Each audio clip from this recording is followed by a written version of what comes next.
Hey everybody, we are at Bottletree Farm, and I got it right.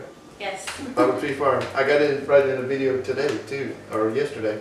Like Kammi promised, she's going to give us a detailed video on milk and milk production and for goats. So I'm going to immediately turn it over to her so that we can start getting it. Okay, so first I will just talk to you about goat's milk in general. Around here we call goat's milk liquid gold. Goat's milk has more buffering properties than any over-the-counter antacid you can buy. So goat's milk is really beneficial for people that have irritable bowel syndrome, different gastric issues, acid reflux. Goat's milk is fantastic for all of those things. Goat's milk is one of the only alkaline milks. Most mammal milk is acidic. Goat's milk and camel milk are the only two mammal milks I know of that are alkaline. So when you're trying to eat like an 80-20 alkaline to acid diet, goat's milk is fantastic for that. Goat's milk has a lot of really good bacteria in it. I make kefir and I use my raw goat's milk to make my kefir, but the goat's milk by itself has a lot of really beneficial bacteria in it. Goat's milk is naturally homogenized. That means the cream does not rise and separate as it does in cow's milk. If you have a half gallon of cow's milk and put it in your refrigerator, after just a few hours you have like this much cream at the top. Goat's milk is naturally homogenized, so the cream and the milk, those molecules are actually together, and there's not a lot of lactose, and that's why people that are lactose intolerant do really well on goat's milk because it's naturally homogenized. When cow's milk goes through the homogenization process and it's spun to where the cream molecules and the milk molecules stick together, a lot of lactose is created in that process. And so therefore, a lot of people have real issue with cow's milk, with dairy products in general from the lactose. And then they don't have that problem often when drinking raw goat's milk and raw goat cheese because you're not dealing with the lactose because the goat's milk is naturally homogenized. It's been a long time since I looked up the exact, so don't quote me on this, but it's something like it takes a half hour for the human body to digest a half a cup of goat's milk, and then like maybe 5 to 6 hours for the human body to digest a half a cup of red cap cow milk from the store. So our bodies really can process and utilize and assimilate the nutrients in goat's milk much better than the milk that you would go buy at the store. And also, I've milked both goats and cows. I had a herd of Dexters several years ago, and so I would milk my goats and milk my Dexter cows. And goat's milk is not mucus forming, whereas cow's milk is mucus forming. And a lot of people that have sinus and allergy issues, again, have to stay away from dairy because it's mucus forming. And I can really attest to that because I would bring my milk in, and I would strain my goat's milk, and I would fill my cloth and it just felt wet. And I would strain my cow's milk and I would fill my cloth that I strained it through, and it felt kind of slimy. So there's definitely some mucus forming properties and sliminess in cow's milk that you don't get with goat's milk. So those are just some beneficial things about goat's milk and why I think it's liquid gold. When it comes to bacteria in the goat's milk, when you are handling your goat's milk, milking, bringing it in the house, straining it, and then getting it in your refrigerator, every 20 minutes that the goat's milk is above 42 degrees, the bacteria doubles. So if your refrigerator is set at 45 and you put your goat's milk in, every 20 minutes that bacteria is doubling. And that's why often people's goat's milk taste like their billy goat smells. There's definitely off flavor goats. Once I was milking for a lady because she was out of town, and she's like, well, for payment you can just have all the milk. And she's this fabulous Nubian from fabulous milk lines from a real famous farm, and she paid a lot of money for that goat. Her name was Tallulah. and that milk was horrific. I mean, it was horrible. She was an all-flavor goat, and I really didn't believe my friend. She talked about how her children, didn't like the milk and it just tasted horrible, and she didn't understand it because my milk was so good. That goat was an off-flavor goat. I've had 2 Toggenburgs that were off-flavor, and those are actually the only 2 Toggenburgs I've ever owned. So I personally will never ever own another Toggenburg milk goat because my experience with both that I purchased was absolutely horrible. So other than Tallulah, the Nubian, and the 2 Toggenburgs that I had, I've never experienced off-flavor goat milk. I run my buck with my does, even during milking season. And I know a lot of people say that's a no-no for off-flavor milk, if you run your buck with your does, but I run my buck with my does. My current buck, his name is Albert, and he is a purebred Saanen, and he is only about 13 months old. So he'll still grow because goats grow for about 3 years. He's already a big boy, but he will be an even bigger boy. So I run my buck with my does. Also with feeding, I feed a lot of alfalfa, a lot of timothy, lots and lots and lots of hay. I feed my goats onions and garlic all the time, and I have never had off-flavor milk from alfalfa, garlic, or onions. I know people say that, feeding too much alfalfa, it gives the milk a certain wane, or, feeding garlic or onions, but I consistently feed garlic and onions to my goats for medicinal reasons, and my milk is sweet and delicious, and there is no off flavor whatsoever. So from my experience, my opinion is the way to have fantastic tasting goat's milk is to milk into glass jars. I either milk into a stainless steel pot or mason jars. As quickly as you can, bring that milk in the house, strain it into clean mason jars, put it in your refrigerator, and keep your refrigerator below 42 degrees. Unfortunately, that is going to mean that if you put fruits and vegetables in the bottom of your refrigerator, they are going to freeze. So you just have to learn how your refrigerator works to where you're not losing produce because of how cold it is, but it really does need to be that cold in order for your goat's milk to stay fresh. 5, 6, 7 days later, my milk tastes just as fresh as it does on day 1. And people come here and they're blown away. I will say, this is 5 days old and it tastes delicious, and really I attribute that to how cool I keep my refrigerator. My bacteria is not doubling. So I would like to talk about milk production. There's a lot of variables that go into how much milk you're going to get. Diet is huge. The way that you feed your does is really, really huge. I'm a firm believer in 24/7 access to a fantastic, good quality horse hay. And you do need to up the protein content with your lactating does. Timothy pellets are between 8 to 11% protein, and alfalfa pellets are anywhere from 18 to 22% protein. And if you're just going to do the mainstream way of milking goats, then you go to Tractor Supply and buy a 16% dairy goat pellet. I come up with my own 16% from my ratio of Timothy to alfalfa, and I supplement with a really high quality loose mineral. It's actually made for cattle. It's made by a company called ADM, and what I feed my goats right now is Amped, AMPT-T, Amped T, and it's about $32 a bag. But when you are feeding your goats a more natural diet, they're not getting the fortified vitamins and minerals that are in your 16% goat pellet that you would buy at the store. Goats are out eating weeds and grass and bark off of trees and leaves and anything they can find.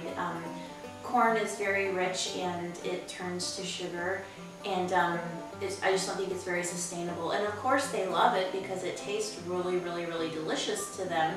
But I choose to get my 16% through Timothy and alfalfa.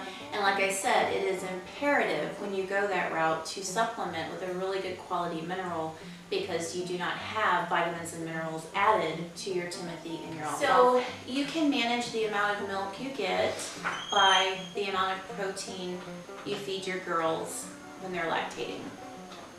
Also, worming is hugely important. I tried very hard to go the all-natural route with worming. I used the what is that, Fiasco Farms, the Molly's Herbals or something like that, along with black walnut, wormwood, and all the natural things. And for me, in southeast Alabama, and at the time, I'm more north right now, I'm more like north central Alabama, but I was in south Alabama. It's like anywhere from, I don't know, 8 to 10 degrees warmer there at any given moment. I was not successful with keeping my parasite load low. And I've known of several people that tried the all-natural route and completely and totally lost their entire herd of dairy goats. So people that are, you know, in Idaho or Wisconsin or Oregon or Washington State, Maine, New Hampshire, even North Carolina and Tennessee, you know, I've read they've been very, very, very successful with doing all-natural, having an all-natural worming program.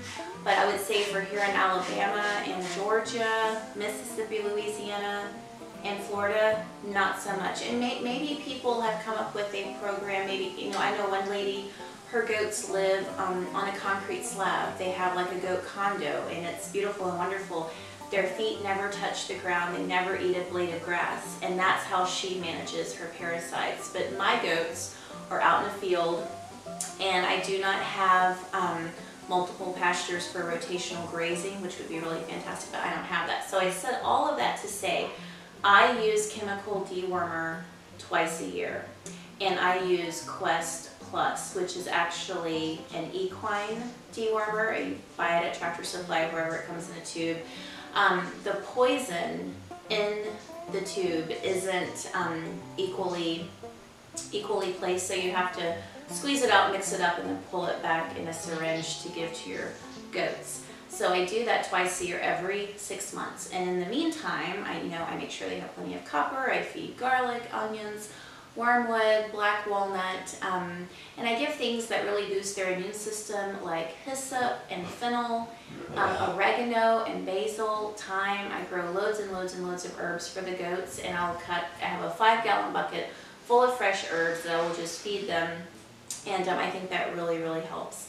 A lot of people get little fecal samples and take it to the vet to get the egg count for the parasites, and it's a character flaw. I'm just not really interested in doing that. I hate going to town, so I just keep a close eye on the overall health of my goats. You know, pull down their eye to see their color, look at their gums. I just pay attention, and I've done really well. I've never lost a goat to parasites.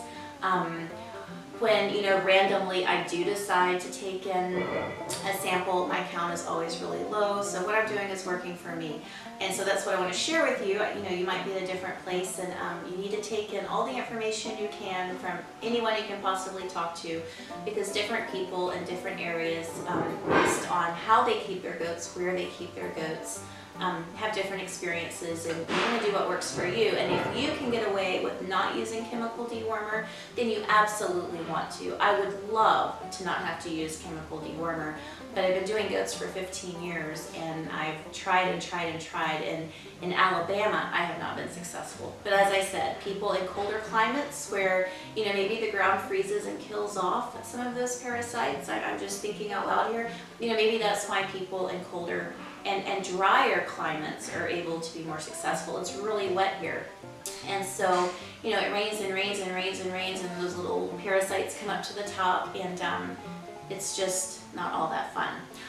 So the reason I started talking about parasites is because we were talking about milk production, and whenever your goat kids, they need to be wormed that day, because whenever they have babies, their immune system is compromised, and the parasites just flourish and multiply. And so worming the day that they kid is hugely important. And then, you know, so I keep track of that. So then I will worm that goat again in 6 months. And so that's why I say that I worm every 6 months the day that they kid, and then 6 months later. And it's not necessary to worm the kids because they get immunity from their mother's milk. So, in order to have fantastic milk production, it is imperative that your parasite count is low. It is imperative to be feeding a well-rounded diet and for them to have access to 24-hour hay, lots and lots of clean water. And then when you milk your goats, you have to milk them out. You milk your goats, and if let's say that you leave a 1/4 cup of milk in, well, their body's just going to absorb that, and they're going to think, I don't need to make that, so they're going to make that much less. So if you consistently do not milk out your goats, they are going to very quickly dry up.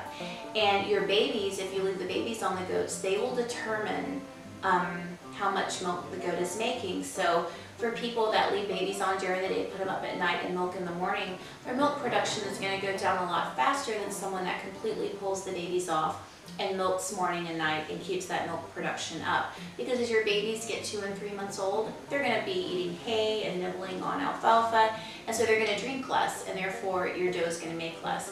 So if you want the most milk, it's best to pull the babies away as soon as possible and completely milk them out both morning and night. I've had very, very poor success with the milkers, the hand milkers that you can buy.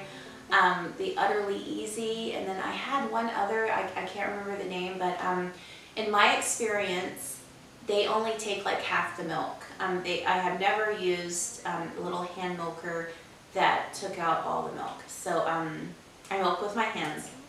5 goats right now. Lord have mercy. Okay, so we've talked about keeping up your milk production. And like I said,